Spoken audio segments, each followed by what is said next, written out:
정치의 역사를 새로 쓰다. 시선 집중 라이브 회고록. 이제는 말한다. 네, 이제는 말한다. 이준석 편 오늘 5번째 시간이자 마지막 시간입니다. 앞서 본방에서 잠시 인터뷰했는데요. 다시 인사 나누겠습니다. 이준석 전 국민의힘 대표 모셨습니다. 어서 오세요. 네, 안녕하세요. 오늘이 마지막 시간인데 세간의 화제가 꽤 됐습니다. 소감이 어떠십니까?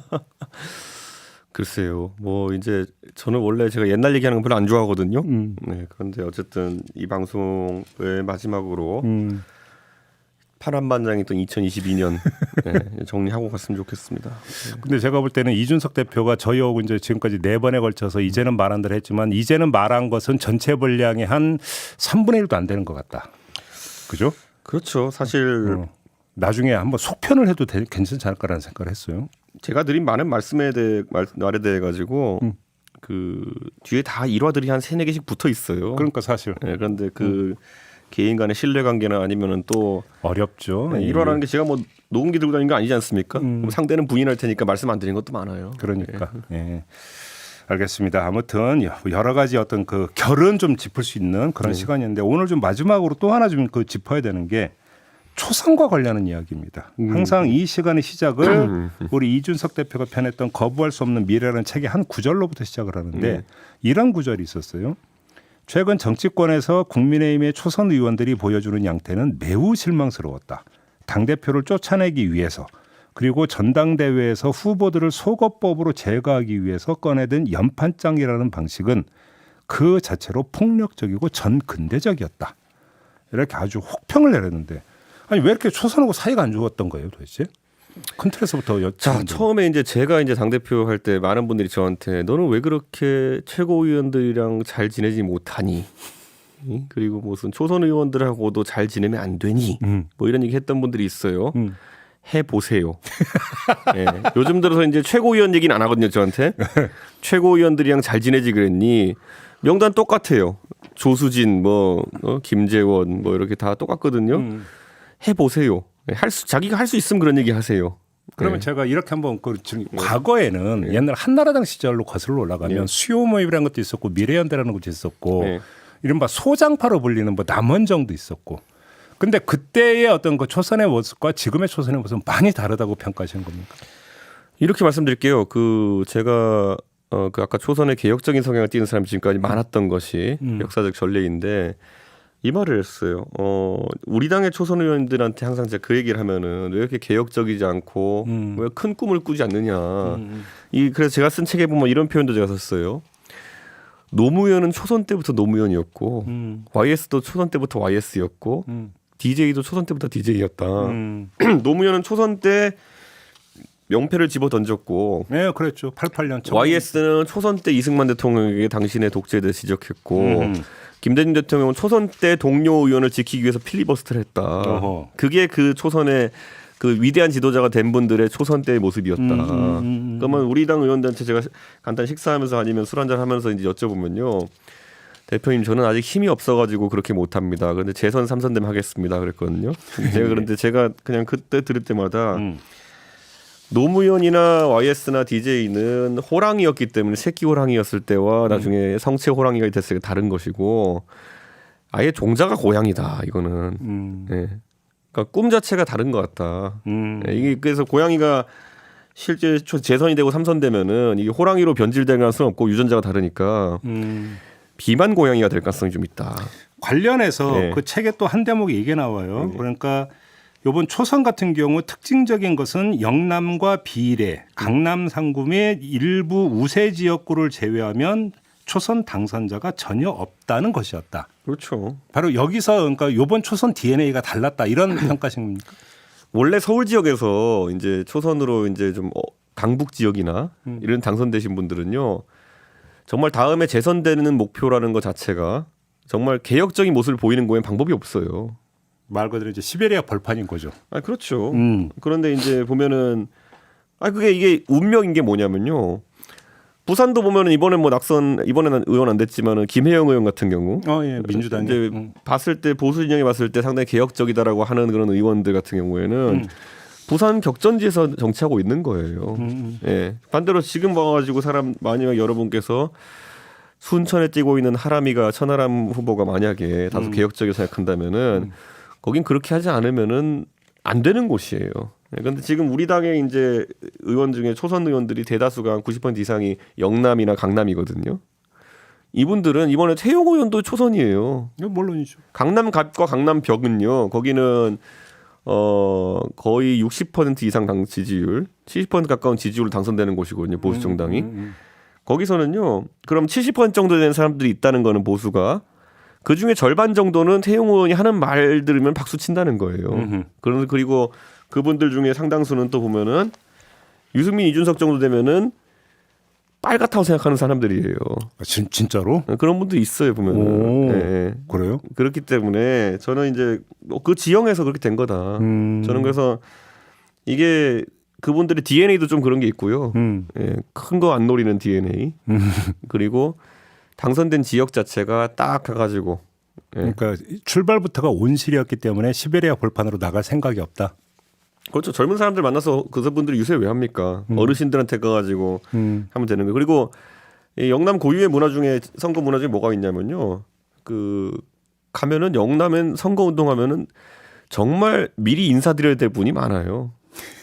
네. 어떤 분들? 이제 딱 가가지고 제가 당 대표 돼가지고 호남 일정 가면은 그런 거 별로 없거든요. 근데 영남 일정 가면은 이분이 무슨 지역 언론사 사장님인데 만나봐야 된다. 그리고 여기 가면 무슨 어디 학교 이사장님이 만나봐야 된다. 그다음에 여기 어디 가면 유림의 대표신데 만나봐야 된다. 어디 스님 주지 스님이신데 만나봐야 된다. 보통 당 대표 그러고 다녀요. 가면. 쉽게 이제 지역이면 오히려 카르텔이 더 많이. 그리고 그거 안 하면은 있죠. 이제 솔직히 말하면 그 새끼 싸가지 없다. 네. 그러니까 이 논리 때문에 대부분의 후보들이 가서 선거 운동하면 사람 만나기보다는 유지들 만나는 그런 일정으로 많이 잡거든요. 알겠습니다. 그러면 제가 그러면 관련해서 그럼 이 초선들이 예. 내년 총선에서 얼마나 공천을 받을 거라고 전망하세요? 거의 못 받을 겁니다. 단언하세요? 그 이중 액션이 지금 걸려 있어요. 지금 뭐냐면은 첫째로는 뭐냐면은 이분들이 초선으로 성과가 별로 없고요. 그렇기 때문에 대중적으로 박한 평가를 받습니다. 그 두 번째는 뭐냐면은 제가 봤을 때는 대통령께서 저한테 뭐 구체적으로 초선 누가 나쁘다 이런 얘기 한 적 없지만은 예. 대체적으로 대선 때 보면 초선들의 그런 어떤 모습에 대해서 신뢰를 안 하고 있습니다.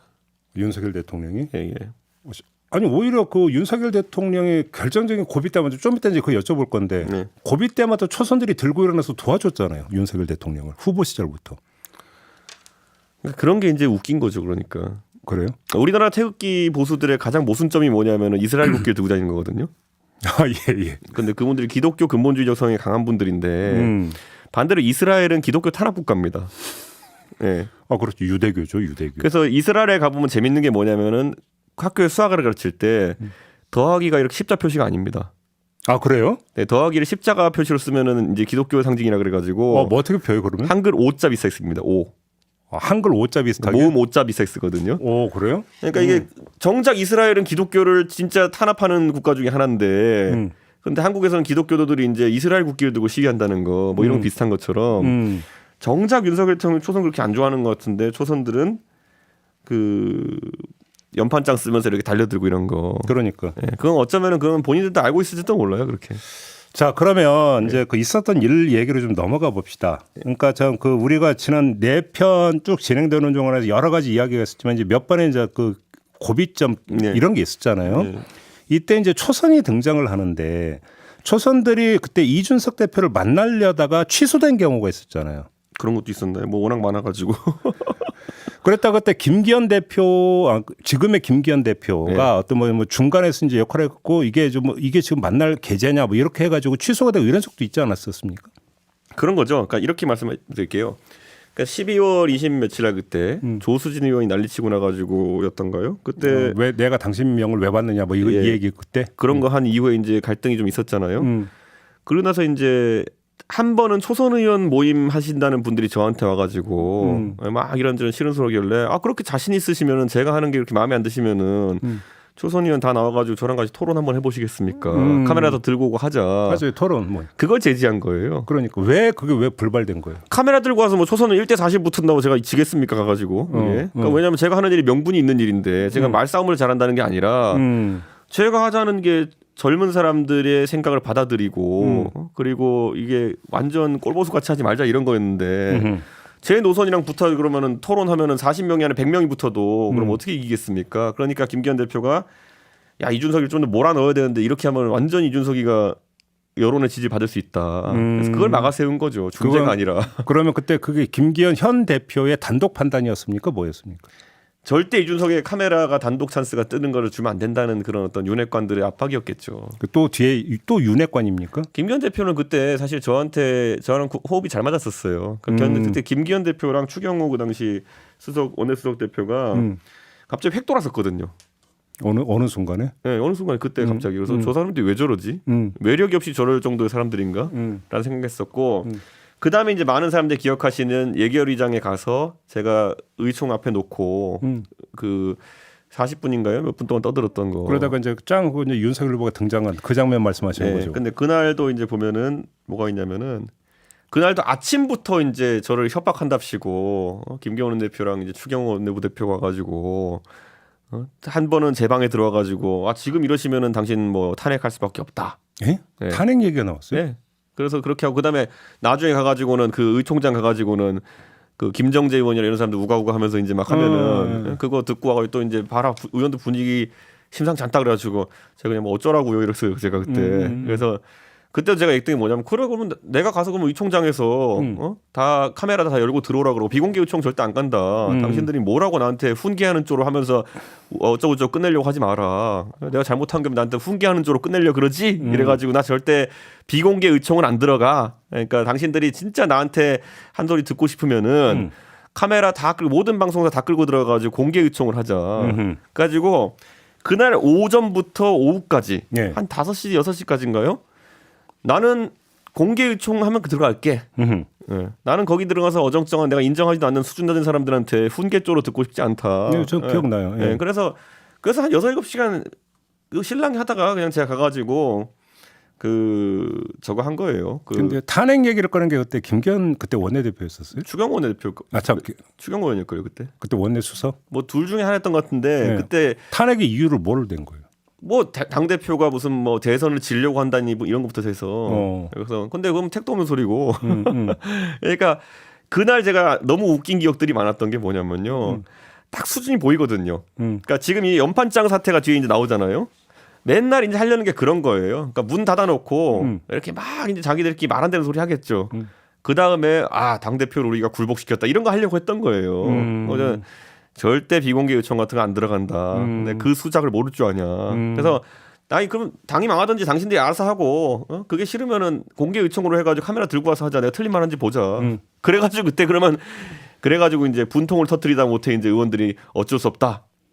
예, 우리 대통령 대통령 후보께서 오셔가지고 통 큰 모습을 한번 보이셔야 되는데 공개든 비공개든 이 녀석이 와서 이제 안에 들어와야 되는데 해가지고 결국에는 당연히 급한 쪽이 굴복하게 돼 있죠. 그래서 그렇게 됐던 거고. 근데 그때 초선 몇 명하고 일식집에서 술 마시면서 얘기한 적도 있지 않았어요? 있죠. 예. 그때 무슨 얘기 나눴어요? 그때 초선들하고 밥 많이 먹어요. 이분들이 특별한 게 아니라. 요것만이 아니라? 밥 많이 먹어요. 그러니까 사람들이 착각하는 게 제가 초선대랑 교류를 안 해가지고 뭐 그런 거 아니라 저는 항상 이런 거예요. 최고위원이든 초선이든 뭐냐면은 당 망할 법한 이상한 소리 하면 제가 막아 세워요. 예를 들면? 이런 거 있어요. 옛날에 김건희 여사 무슨 학력 관련해 가지고 뭐 문제 터졌을 때 갑자기 어떤 정신 나간 사람들이 저한테 막 이러는 거예요. 찾아보면 나와요, 그거. 그때 교수 출신 국민의힘 의원들이 이 건은 문제가 안 된다는 성명을 집단으로 발표하기로 했다 뭐 이런 거예요. 그 초선 의원 입에서 그런 얘기가 나왔어요? 거의 다 초선이에요. 교수 보면은. 근데 제가 보니까 뭐 교수 명단을 봐도 제가 봤을 땐 뭐 그렇게 뭐 학계에서 대단한 교수님들도 아닌 것 같고 무슨 겸임 교수 이런 거 갖고 명단 들고 와가지고 뭐 이건 학구적으로 문제 안 된다 이래가지고 그래서 제가 의원님한테 그래서 아니, 당신들이 어디 잘 보이고 싶은 거 알겠는데 이거 하면은 당 선거 망하고 당신들 웃음거리 된다. 예, 그래가지고 막 하니까 또 그걸 가가지고 우리가 여사님을 지키려고 했는데 이게 이준석이 막아 세워가지고 그러니까 이런 거예요. 그러니까 선거 되면은 당 대표의 머릿속에 있는 모든 생각은 이게 표에 도움이 되느냐 안 되느냐예요. 그렇죠. 예. 표에 도움이 되는 이 사람들은 근데 거꾸로 뭐냐면은 오늘 내가 무슨 실적을 냈느냐 안 냈느냐 누구에게 보여주기 위한 아니 국민들한테 표를 받을 생각을 해야지 어디 가가지고 그래가지고 그때 그 대선 때 기장이 웃긴 게 2개 있었는데 뭐냐 하나는 그 교수 출신 의원들이 한다고 했던 거 그리고 두 번째는 뭐냐면은 뭔가 이재명 후보에 대해 가지고 허위사실 유포 비슷한 걸 한번 했다가 초선 의원 위주로 해서 한 30명 40명 가까이가 집단 고소당했어요. 뭐 내용도 잘 모르고 뭐 기자회견했다가 그래가지고 꼭 시키지도 않고 이제 하지 말라는 거 하다가 그렇게 망신사는 사람 되게 많았어요. 그래요. 그러면 당시 초선 의원들의 이런 움직임 뒤에도 역시 윤핵관이 있었다 이런 판단이시고 그렇게 알고 계시는 겁니까? 제 말 호소인들이죠 전부 다. 호소인? 네. 좀 여기서 윤핵관과 윤핵관 호소인 그 구분 기준 좀 얘기 좀 해주세요. 어떻게 구분이 되는 겁니까? 윤핵관이라고 하는 사람들은요. 그러니까 이제 이런 거예요. 결국에는 대통령이 어떤 기능을 인정해가지고 특정 인물에 그래가지고 실제로 그런 소통을 한 사람이고. 그러니까 대통령이 인정한 사람. 네, 그러니까 기능을 인정해서. 네. 근데 소소인들은 그냥 그 전원에 따라서 움직이는 사람들. 인정받기 위해서 열심히 하는 사람들 이렇게 되는 겁니까? 아 이준석에 대해서 어떤 분이 뭐 이 새끼 저 새끼 했다더라. 그러면은 이준석을 싫어하는구나. 아 그럼 언젠가 한번 이준석을 시키지 않아 들이받아가지고 내가 한번 눈에 들어야겠어. 이런 게 호소인 유죠 이제. 부평초네요 그러면. 아 열심히 해봐도 그래도 그게 골품 제도를 넘어서는 게 쉬운 게 아닌데 그게. 근데 이제 그 몇몇 장면에서 그 초선들이 집단 행동을 하잖아요. 네. 그 집단 행동을 할 때는 항상 그러니까 뭐냐면 중심에서 뭔가 이제 앞에서 끌고 가는 사람이 있기 마련이잖아요. 네. 그러면 국민의힘의 초선 그룹 안에서도 이른바 핵심이라고 할 수 있는 네. 이른바 주동급이라고 할 수 있는 이런 사람이 있었던 겁니까? 어떻게 되는 겁니까? 있죠. 네. 누굽니까 그 사람이? 우선 재선 그룹에서는 이제 김정재 의원 같은 사람들이 이제 앞장서는 거고 네. 초선 그룹에서는 뭐 이름 대긴 뭐 하지만은 몇 명 있습니다. 몇 명 있어요? 네. 그러면 그 사람들이 이른바 윤핵관 호소인이라고 보면 되는 겁니까? 호소인이라 봐야죠. 예, 호소인이라 봐야 되는 것이고 예. 많은 분들이 태영호 의원 같은 경우 이번 어떻게 된 거냐 그러는데 태영호 의원 같은 경우에는 호소인 축에도 못 깁니다. 예, 태영호 의원님은 오히려 제가 이제 그냥 냉정히 말하자면 태영호 의원님은 왕따 당하는 분위기가 컸어요. 당시에도. 네, 예. 제가 옛날에 우크라이나에 이제 갈 때 네네네. 우크라이나 갔는데 원래 제가 이제 외교 쪽에서는 그래 제가 의원들 중에 제일 신뢰하던 게 조태용 의원이거든요. 지금 안보실장 하는 조태용 의원님이 진짜 훌륭하신 분인데 조태용 의원님이 이제 정부 차출된 다음에 그 주미대사 가신 다음에 그럼 우크라이나 가야 되는데 이제 영어 할 줄 아는 사람이 없잖아요. 예. 그러니까 제가 이제 태영호 의원을 데려가려고 했더니만은 의원들 사이에서 반대가 엄청났습니다. 왜요? 예측 불가능하다는 거더라고요. 뭔 얘기를 할지 모른다 거기 가서. 그러니까 태영호 의원님은요 지금 이번 사태 때문에 좀 이미지가 어떻게 되는지 모르지만 진짜 공천 걱정이고 그냥 진짜 자기 공천 걱정이고 열심히 사는 사람이에요 그냥. 무엇을 위한 열심입니까? 공천 역시? 아니요, 그냥 자기 잘 되기 위해 전반적으로 열심히 합니다. 그러니까 뒤집어 말하면 이런 거잖아요. 태영호 의원이 지금 제가 알고 재산 신고하신 게 20억이 넘는데 등록 재산만. 네. 아니 어느 세월에 그렇게 또 모으셨대요? 그러니까 뒤집어 말하면 이런 거거든요. 그러니까 태영 의원님이 그러면 책도 무슨 베스트셀러 돼가지고 책 잘 쓰셔가지고 이제 돈도 많이 벌었겠지만은 강연 같은 거 가면 솔직히 말하면 정치하는 사람들은 그 강연료 협상 같은 거 잘 못하거든요. 그렇죠. 아니 뭐 그냥 정해진 대로 주세요 뭐 이런 거잖아요. 근데 태영 의원님은 굉장히 그런 거 알차게 이제 잘 해가 챙기셨다 그래서 근데 그게 왜 그러냐면 저는 이해 가요. 왜냐하면 태영 의원님은 한국에 뭐 다른 이제 휴전선 아래쪽에는 어떤 연고가 있는 것도 아니고 그러면은 결국에는 돈과 지위 외에는 본인이 이렇게 설 수 있는 바닥이 없거든요. 근데 정치인도 김영란법 대상이어서 강연료도 상한액 있는 거 제가 알고 있는데. 지금은 그렇죠. 그러니까 옛날에 되기 전에. 되기 전에? 네, 되기 전부터 재산이 그 정도 지금 늘지 않으셨어요. 대통령 국회 된 다음에. 그러니까 되게 그걸 한 4, 5년 되는 기간 동안에 열심히 활동하시고 진짜 열심히 사셨네. 지금도 의원실 같은데 제가 그때도 들어보면은 거의 뭐 매일매일 한 아침 7시부터 나와 계시다. 일이 있든 없든 간에. 그런 게 체득화된 분이기 때문에 지금 많은 분들이 태영호 의원의 좀 부정적인 면을 보고 계시겠지만 저는 그런 재밌는 면도 봅니다. 근데 그런 열심히 사는 모습이나 이런 거를 좀 싫어해요. 의원들이? 뒤집어 말하면 그런 거거든요. 자기 일 열심히 하는 사람들 보면은 이런 초선 의원들끼리 막 다니면서 술 먹고 이런 것도 잘 참여 안 하고 이런 경우 있거든요. 근데 그거는 이해를 하는데 그래서 태용은 이번에 오히려 아무도 나를 그 카르텔에 끼워주지 않고 나를 계속 이제 왕따시키니까 그 조급함이 더 반로가 된 거 아닌가 그런 생각이에요 저는. 그렇게 분석을 하시는 거고 알겠습니다. 초선 얘기 좀 더 들어가서 몇몇 장면을 좀 더 여쭤볼 게 있는데 징계 국면에서 뭐 유성범 의원 뭐 그 이야기 이런 것들이 이제 그 새어나가서 이제 파문이 인 적이 있지 않습니까? 혹시 관련해서 비하인드 더 들으셨던 얘기가 있습니까? 혹시 뭐 따지시거나 이런 것도 없고? 유상범은 이제 상대 안 합니다. 그걸. 네, 여기는 뭐 윤리위에 자기가 들어가서 이제 그렇게 해놓잖아요. 그때 윤리위원이었죠. 그러니까 저는 이분은 뭐 앞으로 제 생각에는 제 건 관련 말고도 많은 이야기가 나올 뿐입니다. 이분은. 많은 이야기라 하면. 그런데 이분은 제가 봤을 때 다음 총선이 그걸 밟지 않기 때문에 제가 그냥 지금 언급할 필요는 없고 나중에 얘기하겠습니다. 총선에 밟지 않다는 게 공천을 두고 하시는 말씀입니까? 당선을 두고 하시는 말씀입니까? 그 동네가 영월 평창 이런 데 아닙니까? 예. 저는 상대 후보로 아마 거물급이 나올 것 같은데요. 그래요? 이광재 지사 나오지 않을까요? 이광재 지사가 그렇죠. 이광재 총선 출마로 나오는데 지역구가 문제인 거죠. 원래 원주에서 이광재 의원이 하셨는데 이번에 보궐로 이제 박정하 의원님이 들어가셨는데 거기도 좀 개혁적인 의미가 있어가지고 쉽지 않을 거라서 아마 원래 이광재 의원이 영월 출신인가 그러실 거예요. 평창인가 뭐 그럴 거예요. 그래서 뭐 세게 붙으십시오. 예. 그렇게 보고 아무튼 그때 이게 이제 언론에 공개가 됐잖아요. 네. 어떤 생각 드셨어요? 아니 본인이 다 윤리 때부터 그런 거 내부에서 예? 그때 많은 분들이 윤리위원들이랑 그 안에 있던 당직자들 얘기하기로는 그 유상범 의원이 계속 윤리할 때 밖에 화장실 브레이크를 많이 가셨다는 얘기가 있어요. 왜? 화장실 브레이크인지 담배 브레이크인지 윤리위 내에서 회의하는 게 아니라 밖에 뭐 연락받고 오실 일이 있지 않았을까요? 그러면 담배동 화장실에서 그 이유를 대고 나가서 통화를 한다 이런 말씀이신가요? 라고 의심하는 거죠 사람들이. 장이 안 좋으신가? 그렇게 보시는 거고. 그 둘 중에 하나 장이 안 좋거나 전화하실 거나. 추측이신 거죠? 제 추측이죠 당연히. 그래요? 예. 그다음에 또 하나 그 초선 의원들이 그 문재인 정부 때인데 청와대 분수대 앞에서 릴레이 시위하고 이런 적이 있었잖아요. 예. 그때 뭐 추미애 법무장관 규탄하고 막 이러면서 예. 이것도 그러면 초선들의 독자적인 결정입니까? 아니면 뒤에 윤핵관이 있었던 겁니까? 뭡니까? 초선들이 생각보다 이렇게 그 연판장이라는 거 돌리고 어디 뭐 시위 나가고 이럴 때 보면요. 되게 이제 나 가야 돼 말아야 돼 때문에 막 저한테 상의한 일이 있었어요. 그게 굉장히. 그래요? 네, 굉장히 많았어요. 그러면. 이건 여기에 이제 내가 그 걸쳐야 되느냐 말아야 되느냐 네. 판단이 모호할 때. 저는 대부분 하지 말라 그러죠. 어. 그러면 이제 또 윤핵관들에 가가지고 또 후보한테 살살 이러져 가가지고 예. 우리가 민주당이랑 세게 붙으려고 하는데 이게 이준석이가 또 말렸습니다. 맨날 그런 식인 거예요. 그러니까 이런 거거든요. 저한테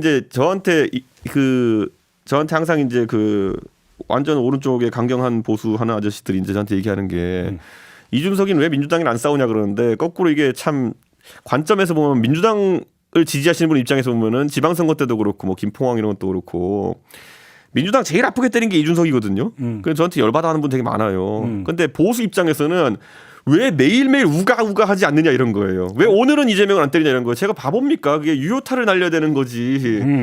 무슨 아침에 뭐 옛날에 문모닝 이런 것처럼 예. 아침에 일어나면 문재인 대통령 한번 까고 이런 게 문모닝이잖아요. 옛날에. 그걸 제가 왜 해야 됩니까? 대표직이나 돼가지고. 근데 딱 그 수준인 거예요. 아침에 일어났는데 왜 이재명을 안 까냐? 그러면 민주당 프락치 않냐? 뭐 이런 식이에요. 논리 수준이. 그래서 초선 의원들은 하도 그렇게 들들볶으면서 이준석 욕하는 게 일상화돼 있다 보니까 초선 의원들은 장 있으면 무조건 가야 되는 줄 알아요. 왜냐하면 존재감을 뭔가 저기 각인시켜야 되니까. 아니 이게 무슨 그 초선 의원들이 벤치 클리어링 하는 식의 정치를 하는 것도 아니고 야구 선수들 그렇잖아요. 빈볼 맞으면은 네. 의례적으로 벤치 클리어링 하러 가야 되잖아요. 그게 그거를 해야 된다고 생각하고 있어요. 지금 되게. 네, 근데 그게 이제 자기들도 이상하다 생각할 거예요. 그리고 이재명을 공격하기 위해서 벤치 클리어링 하는 거 이해 가겠는데 나경원을 공격하기 위해서 우리가 벤치 클리어링 해야 되느냐? 제가 그 질문 드리겠어요. 그 연판장 돌렸던 거는 네. 역시 뒤에 윤핵관이 있었던 겁니까? 제 생각에 호소인 레벨에서 한 거고요. 이거는. 그러면 초선 호소인. 네, 그렇죠. 우리 대통령께서 나경원 의원에 대해서 심기가 불편하시구나. 그럼 우리가 이번에 또 한번 탄건을 해야겠다. 우르르 해서 할 줄 아는 게 이거밖에 없으니까. 예. 그래요. 이거 연판장 건데 제가 얘기 드리잖아요. 나경원 의원한테는 실명으로 썼어요. 연판장을. 예. 근데 제 거 찾아보시면 저한테는 익명 연판장도 왔어요. 그 차이는 어디서 기나는 겁니까? 그때는 이제 연판장 문화에 대해 자신감이 없었던 거죠. 근데 이게 생각해보면 얼마나 웃기냐면 연판장이라는 게 뭐냐면요. 이름을 걸고 집단 행동하는 거거든요. 물론이죠. 연명서거든요, 원래 사실은. 그렇죠. 그래서 저는 사상 초유의 익명 연판장을 받아봤습니다. 그러니까 이게 저는 그래서 그때부터는 사람을 안 보여요. 이게 보면은 나도 익명 연판장이 뭡니까 살다. 예. 대포차의 대포폰이지 이건 진짜. 그 초선들의 연판장을 그 접했던 나경원 의원의 혹시 그 뒤에 소해 밝혔다 혹시 이런 얘기는 혹시 들어본 뭐 없어요? 거기 보면 나경원 의원 보좌관 출신도 있고 나경원 의원 옆에서 항상 왔다 갔다 이렇게 다니시던 분도 있고 그 연판장에 이름 올린 초선 중에 그리고 재선 중에서 김정재 의원 이런 사람들 얼마나 나경원 옆에 붙어있던 사람입니까? 그러니까 그것 때문에 인생 무상을 느끼셨겠죠. 예. 아이고 근데 또 전해지는 말로는 윤리위로 저 쫓아낸다고 하니까 나경원 대표께서 본인 차례인가 하고 생각하셨다는 거 아닙니까? 그 무슨 말이에요? 좀 풀어보세요. 1차 징계 때 얘기입니까? 2차 징계 때 얘기입니까? 그 기억 안 나는데 1차 그러니까 또 언론에 나와서 또 호쾌하게 또 이준석 징계에 대해서 또 정당하다는 뜻이 또 말씀하셨죠. 또 나경원 전 의원이. 네, 아마 또 그 다음 차례는 당연히 본 얘기 오지 않을까라는 생각하지 않았을까. 그러면 이제 사전 방패 차원이었습니까? 예? 그렇게 해석을 하시는 아니 거예요? 그런 의미가 아니라 이준석이가 대표 잘리면은 다음 대표 자리 나한테 오지 않을까. 예. 그렇죠. 그래서 전당 나오셨잖아요. 예. 그렇죠. 근데 그러면 역으로 지금 계속 초선 그룹에 대해서 질문을 드렸는데 거꾸로 네. 우리 이준석 대표와 정치행보를 같이 했던 허은하 의원도 초선이잖아요. 네. 그러면 허은하 의원은 초선 그룹 안에서의 위상이나 관계는 어땠습니까? 원래 허은하 의원이랑 저랑 별로 예전에 교류가 없었어요. 근데 이제 초선 의원들이 이제 그 명단을 놓고 있으면 제가 가장 이제 대표할 때 힘들었던 게 뭐냐면은 인선이었습니다. 인선. 네. 인선을 할 때 보면은 참 땅에 의원이 110명 가까이 있는데 야 이거 이 자리에 맞는 사람을 누굴 집어넣지? 이게 되게 고민이에요. 그래서 우리가 이제 수석 대변인을 이제 임명하는데 초선 의원 중에서 한번 임명해 볼래요. 제가 오히려 제 당직 인선을 보면요.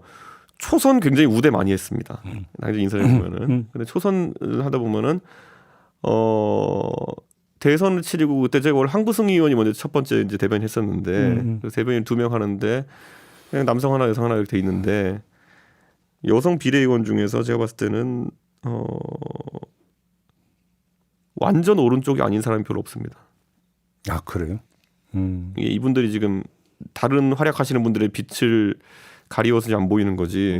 이분들도 마이크 쥐어주면 대단한 분들 많습니다. 네. 제가 예고하는데 이게 지금 김기현 대표 입장에서는 인선이 제일 최악인 게 뭐냐면은 많은 사람들이 인선을 왜 저렇게 하냐 그러겠지만은 네. 이게 제가 아까 말했죠. 초선 의원들이랑 밥을 이제 많이 먹고자 했다 그러잖아요. 밥 먹다가 제가 거의 뭐 으아 이럴 만한 얘기 되게 많이 들어요. 네, 거의 뭐 마이크만 쥐어주면 진짜 문재인 때려잡자 이런 거 할 분 되게 많거든요. 네, 그래서 아무튼 허은하 의원 얘기로 돌아가면 천아 용인 멤버로가 됨으로써 우리 정치적 공경에 빠진 거 아니에요? 좀 미안하지 않아요? 아니요 그 전부터 왕따 당했는데. 네. 언제부터? 옛날에 대변인 하고 이럴 때부터. 대변인 때부터. 네. 혹시 대변인 수락한 거 후회된다는 얘기 혹시 개인적으로 안 했어요, 허은하 의원이? 전혀. 전혀. 그러니까 이런 게 있어요. 그 국민의힘의 이제 의원들이 기본적으로 아까 태영 의원 무시하는 사람들이 많다 그랬잖아요. 허은하 의원도 무시하는 사람이 굉장히 많아요. 그 이유는 또 뭐예요? 스튜어디스 출신이라고. 아닐 거라 생각하죠. 굉장히 많고요. 비하적인 표현도 굉장히 많았어요. 내부에서. 예. 그래가 제가 뭐 저는 그걸 이제 허은하 의원은 전달하진 않지만 제가 허은하한테 한번 그 이번 전당대회 나갈 때 제가 그렇게 말씀드렸어요. 의원님 그 무시하는 사람이 있다 해도 그거 전혀 신경 쓰지 마시고 그 허은하 의원님 이제 인하공전 나오셔가지고 이제 네네네. 하시고 나중에 또 성대 가서 이제 또 박사학위까지 따시고 이렇게 해서 교수까지 하셨는데 의원님 제가 봤을 땐 지금 우리 당에 있는 의원들 단 한 명도 대한항공 승무원 못 들어갑니다.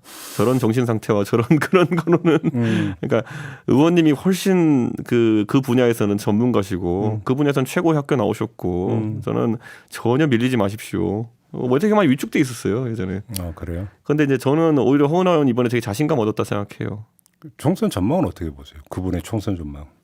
저는 뭐 지금 공천이나 받겠어요? 다른 초선들이랑 뭐 다르지 않기 때문에 그건 똔똔이다 이렇게 봅니다. 그건. 그렇게 보고. 김웅 의원도 초선이잖아요. 네. 김웅 의원은 어떻게 평가하세요? 김웅 의원은 이제 이렇게 말씀드릴게요. 지금 김웅 의원은 초선 중에서 리더격 역할을 할 거로 많이 기대가 되었었는데 예. 유승민 의원이랑 가깝다는 이유로 많이 집단 인치를 당했죠. 그렇죠. 네. 그래도 이제 김웅 의원은 검사 출신이어 또 무시는 안 당합니다. 네. 출신이 뭐냐 그렇게 중요하군요. 내부에서. 그러니까 가진 게 다른 게 없으니까 그런 거 사람 차별하고 하는 게 문화가 됐던 거죠. 그래요. 그럼 공천까지는 뭐 무난할 거라고 전망하십니까?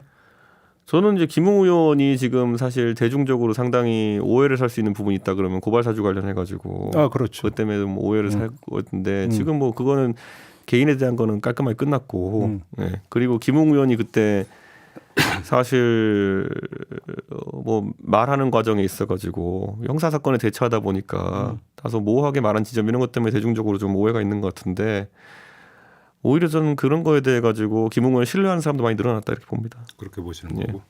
지금 제가 김웅 의원과 허은하 의원에 대해서 지금 질문을 드렸는데 그 어찌 보면 맞은편에 있는 두 의원에 대한 질문도 함께 드려야 될 것 같은데 배현진 의원은 왜 그렇게 사이가 안 좋아졌습니까?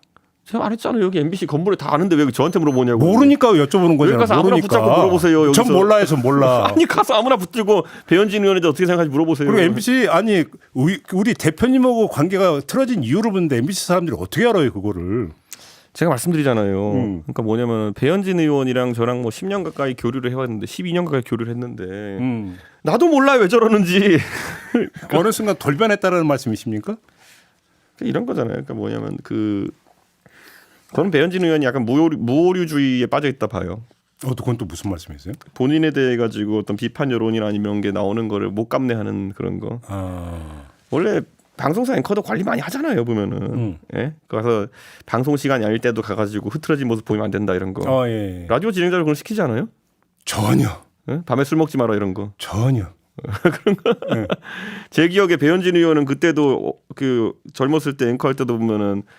회사에서 딱 이렇게 전용 차 갖고 이제 전용 기사분이 가가지고 TV 메인 뉴스 앵커하고 라디오 진행자가 같나? 그러니까 그래서 이제 그렇게 하는 삶을 살다가 이제 정치를 하면서 그러니까 TV 앵커는 의외로 밖에서 다른 활동을 안 하기 때문에 평가받을 일이 적잖아요. 그렇죠. 그러니까 이제 평가받을 일이 많아지니까 그런 거에 민감하게 반응하는 상황이다. 저는 이렇게 보고 있는 거고. 저는 근데 이해가 안 가는 게 뭐냐면은 이제 모르겠어요. 배현진 의원도 태영호 의원 비슷하게 그냥 열심히 살려고 하는 게 아닐까 지금. 그래요. 근데 이제 줄을 그쪽으로 섰다 이렇게 보시는 겁니까? 줄 이전에 자기가 열심히 살아가지고 공천을 받는 길이 무엇인지에 대해서 계속 고민하고 있지 않을까. 역시 공천입니까? 그렇지 않을까요 지금? 근데 지금 이 배현진 의원의 지역구가 송파 쪽이잖아요. 네. 그 지역구 얘기가 참 썰이 많이 돌던데 공천까지는 뭐 무난할 거라고 전망하십니까? 저는 송파를 잘 모릅니다. 그렇습니까? 예. 근데 송파을이라는 곳이 이제 송파 가불병 중에서 가장 이제 당세가 센 곳이거든요. 그러면은 뭐 눈독을 들이는 사람이 있겠죠 또. 그렇다. 네. 한 분 더. 조수진 의원은 왜 그러셨어요? 조수진 의원님은요.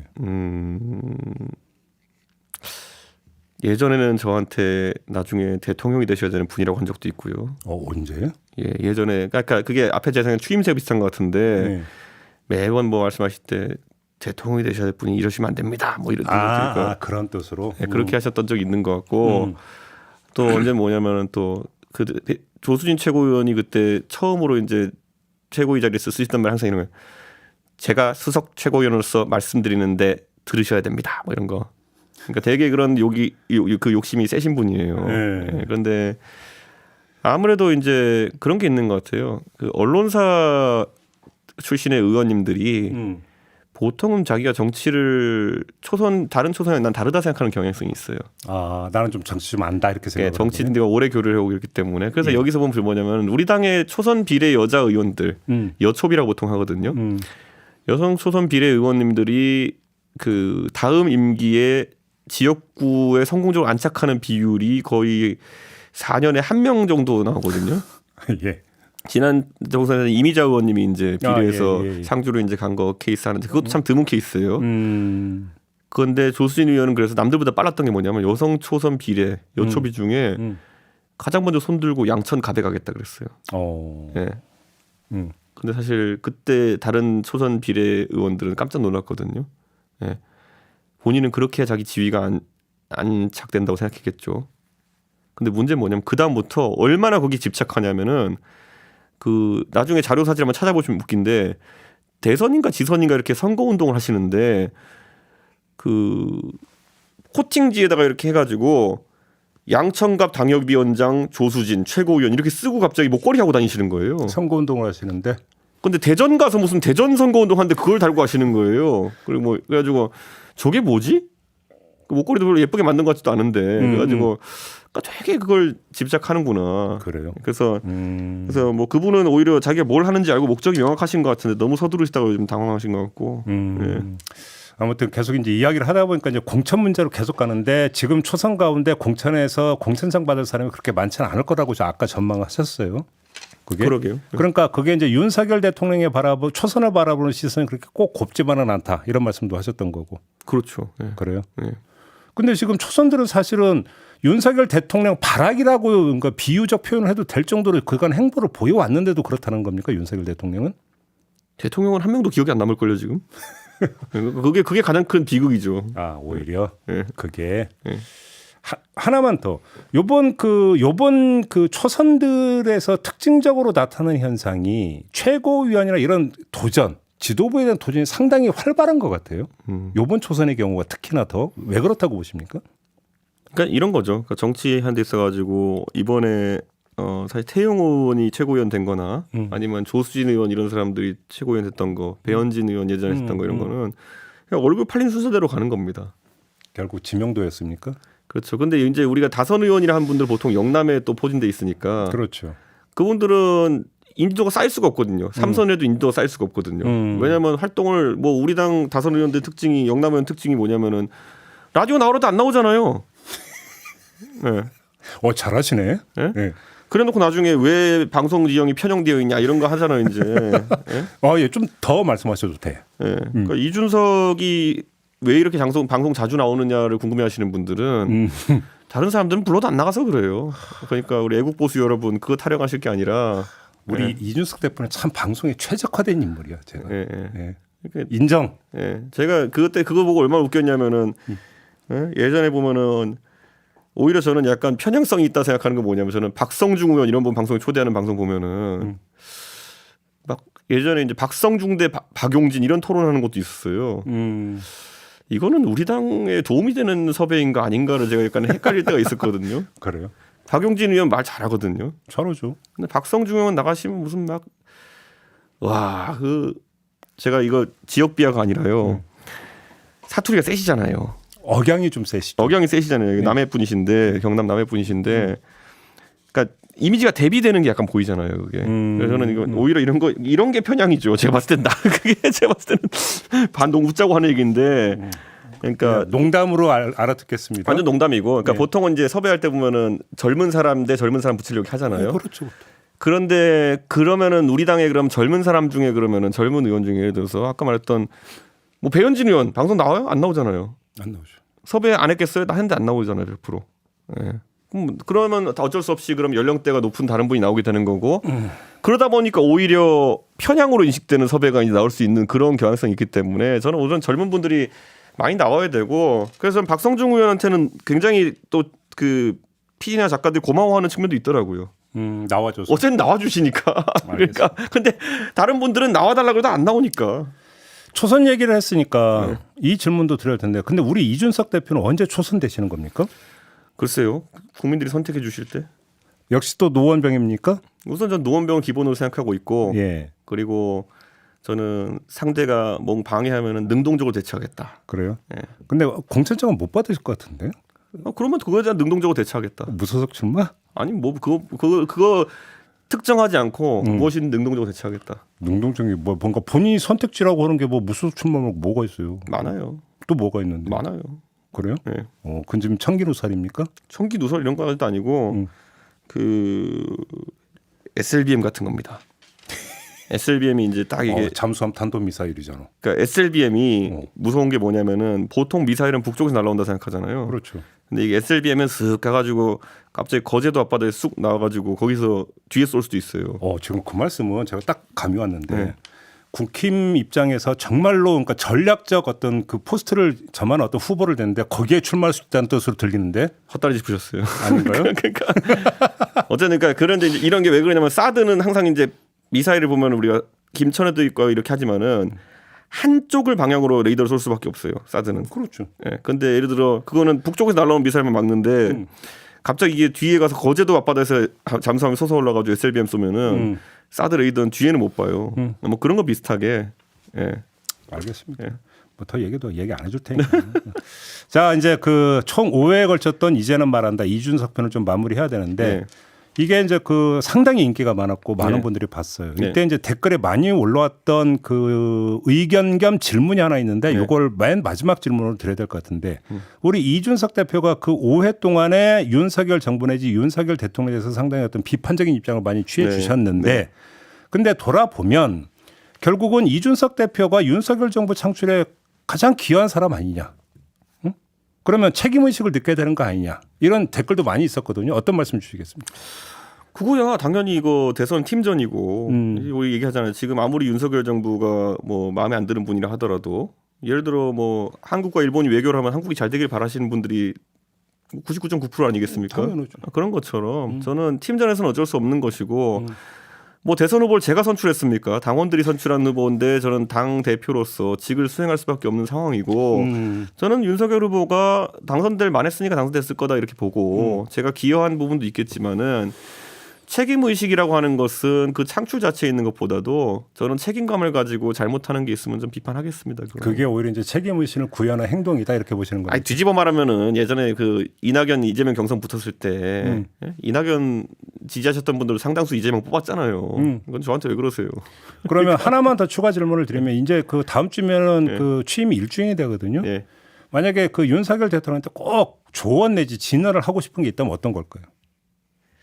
이런 거잖아요. 지도자가 무한 책임을 지겠다라는 말로 보통 시작하는데 그렇죠. 갈수록 이제 그 말을 지키지 못하게 되면은 힘이 빠지는 것이거든요. 이번에 예를 들면 간호법 논쟁 같은 경우에도 저는 이런 생각을 해요. 그러니까 간호법에 대해서 제가 정확히 설명해 드릴게요. 예. 원희룡 정책본부장이죠. 원희룡 정책본부장은 그 당시에 간호사들을 찾아가가지고 간호법이 대통령의 의중이라는 취지로 이야기했어요. 공식이다라는 말까지 했어요. 네, 그렇게 얘기했거든요. 그리고 그 영상이 남아 있거든요. 네. 대통령께서는 그게 이제 내가 한 말은 아니다라고 할 수는 있겠지만은 그 자세는 좀 무책임해 보입니다. 그렇다면 저라면은 이런 거예요. 오히려 지금 간호법에 대해서 강하게 반대하고 있는 간호조무사라든지 아니면 의사나 다른 직군들도 수건 사업들이 있습니다. 그럼 그런 것들을 같이 한번 탐문해 가지고 각자 조금씩 풀어 나가는 그런 이야기가 이제 좀 돼야 되지 않을까. 예를 들어 지금 이런 것도 있어요. 간호조무사 하시는 분들은 지금 4년제 대학을 따로 설립하지 못하게 돼 있습니다. 그런데 예를 들어 그런 것들 규제를 풀어낸다든지 서로 각자 직역에서 하나씩 내려놓고 하나씩 이제 타협 좀 만들어 나가면 할 수 있거든요. 근데 꼭 간호법은 아니다. 요렇게 해버리면은 어느 누구에게도 환영받지 못한 상황이 올 수도 있습니다. 그런데 제가 말했던 것처럼 언제나 공약이라는 건 되게 무겁다는 생각으로 철회를 할 때도 깊은 설명이 필요하고 이런 건데 지금은 그냥 내가 말한 건 아니다 뭐 이렇게 돼버리면은 힘듭니다. 그런데 이런 것들이 한두 개가 아닐 겁니다. 그래서 대통령께서 그런 걸 잘 좀 살폈으면 좋겠다. 혹시 그 윤석열 대통령 본인이나 네. 아니면 윤핵관이라고 지칭되는 분들이 네. 이준석 대표를 좀 한번 보자. 그래서 우리 좀 쌓인 거 좀 풀고 오해가 있다면 풀자. 혹시 이런 어떤 연락은 온 적이 없었습니까? 그러니까 제가 그래서 이렇게 얘기하면 어떤 사람들이 저한테 대통령이 만약 화해를 한다고 하면 하겠느냐 이렇게 하거든요. 화해는 술 먹고 싸운 다음에 하는 게 화해고요. 네. 예, 술 먹고 말싸움하다 하는 게 화해고요. 제 입장에서는 교통사고에 뺑소니까지 당한 거거든요. 이건 화해의 문제가 아닙니다. 이거는. 예, 그러니까 이거는 그렇게 표현할 상황이 전혀 아니고 제가 대통령한테 뭘 태클을 걸었습니까? 그러니까 지금 상황은 오히려 이제 보면 이런 거냐. 제가 지금 와서 물어보잖아요. 그냥 앵무새 같이 사람들이 반복해서 얘기한 다음에 그게 이제 기정사실화돼서 도는 것들이 있어요. 유승민이 배신했다. 뭘 배신했는데요? 이런 것처럼. 그럼 이준석이 무슨 내부 총질을 했다는 건지 본인부터가 한번 밝혀보시라. 예. 그리고 그 내부 총질이라는 단어에 대해서 본인이 철회하시고 반성하는 게 크다. 그게 보면은 그런 게 바로잡는 게 중요한 거지. 예. 그러니까 인식의 교정이 되지 않고서는요. 화해하자. 그런 게 울산해동 같은 데 있었던 일입니다. 술 먹고 풀자 이런 것 같은 그런 말도 안 되는 소리. 그러니까 한 번, 두 번까지는 돼도 세 번째까지 그렇게 하겠습니까 사람들이 이걸. 알겠습니다. 하나만 더. 그러니까 네. 5.18 광주 민주화운동 기념식에 이제 광주 네. 찾잖아요. 천하용이라고 같이. 네. 근데 저거 예를 들어서 이제 이준석 대표가 국민의힘이 이제 호남에서의 지지세라든지 이런 차원에서 뭔가 공학적으로 접근하는 거 말고 네. 개인적으로 어떤 심경의 차원에서 한번 여쭤보고 싶은데 네. 이준석 대표에게 광주는 어떻게 지금 그 마음속에 지금 자리하고 있는 거예요? 제가 전당대회 때 제가 당선됐을 때 광주 가서 한 연설이 있거든요. 근데 거기 보면 이렇게 있어요. 제가 당대표가 되면은 아마 80년 5월 광주 이후에 태어난 첫 번째 당대표일 겁니다. 저는 광주에 대해 가지고 어떠한 잘못된 교육도 받은 적이 없고 그래서 잘못된 인식을 가지고 있지 않습니다. 그렇기 때문에 개인적인 부채도 있지 않습니다. 그렇기 때문에 앞으로도 광주에 대해서는 저는 미래를 이야기하겠습니다.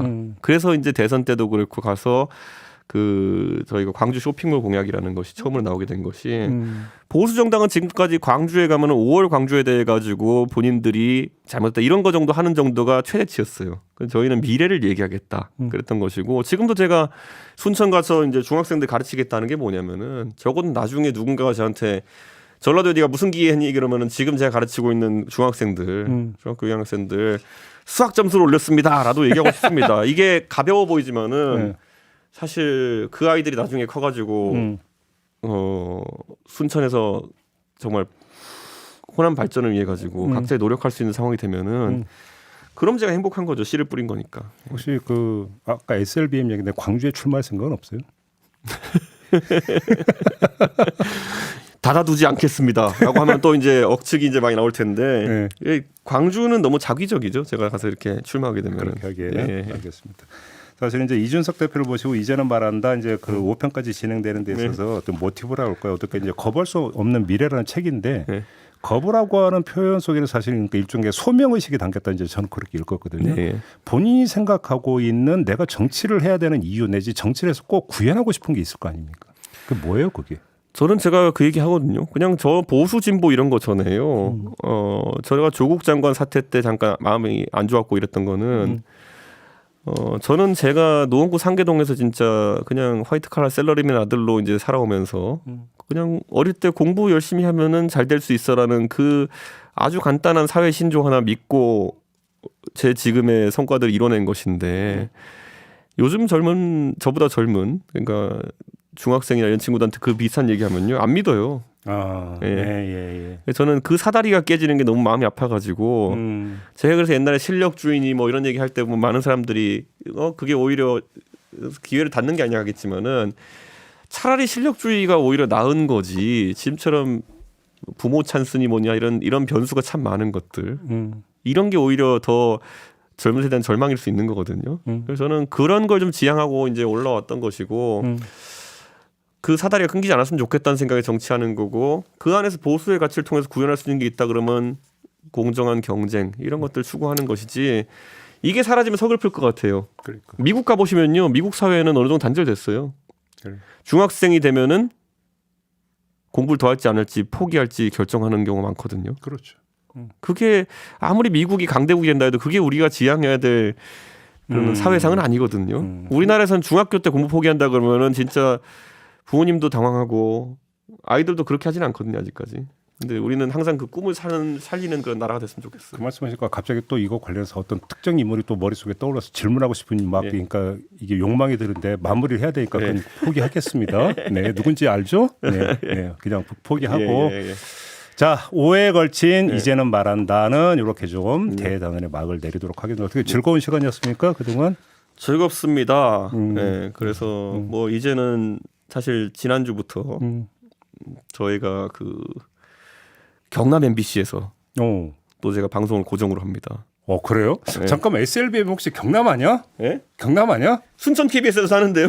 그러니까 어쨌든 예. 경남 MBC에서 또 재밌는 방송으로 찾아뵙겠습니다. 알겠습니다. 예. 이렇게 귀한 시간 내주셔서 귀한 얘기 해주신 데 대해서 다시 한번 감사드리고 예. 이렇게 이제는 말한다 이준석 편은 모두 마무리하도록 하겠습니다.